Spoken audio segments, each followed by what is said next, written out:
ko oja amade bi saa de no se opese onwura dan ma agye se watafre ne ho pa ye ase onya ho de awura saa dan no de a eye barima ko baba ji memo akoba edeba Myfriend TV Ghana ene aha market day Thursday market day ewo wanchi ena me no abeduru adaba fo nchi ya ne omo ebedi agro kakra na no ye nkra na eye aje ko oja amade bi o ade no sei ade no se eno ena ye ne omo ebedi ho enkomo ene anopai ene ti utie bi na so wa age nchire bi a na o de afa Myfriend TV Ghana na wa kire comment na atiase e ba jo aje ko oja amade bi saa de no ofiri soro ebebo foma na wasesa wiase niema nyina aye no ho de aye mframa Adefo ozo aje ntene sei ya wa pa se aye mframa aje ko oja amade bi saa de no otu kwan a ono nko na ko bato ba na osadim no waba de a enkatie mo aje ko oja ade bi wo saa ade no osoma na onko nanso okọ a na otempo na okuru de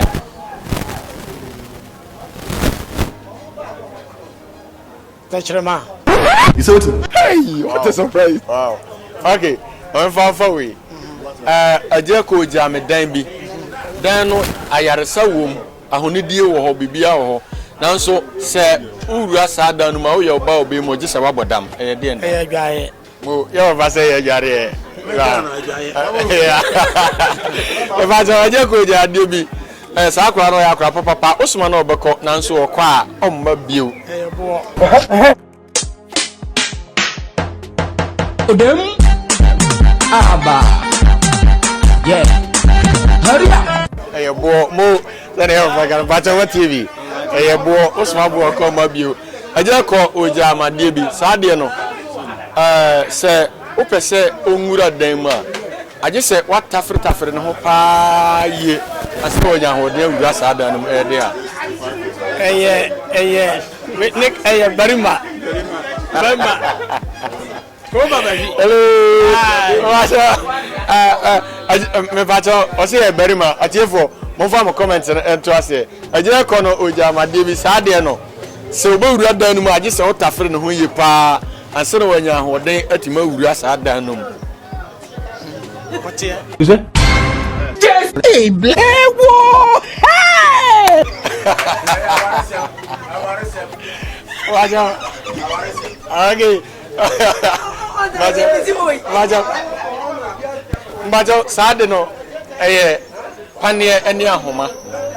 On se ji se o tafri ahoma ene ene ya ahoma na nya kwa den ahoma panie no. Aje ko oja amade bi. Sad no obewu a aje se woti woni ansana wawu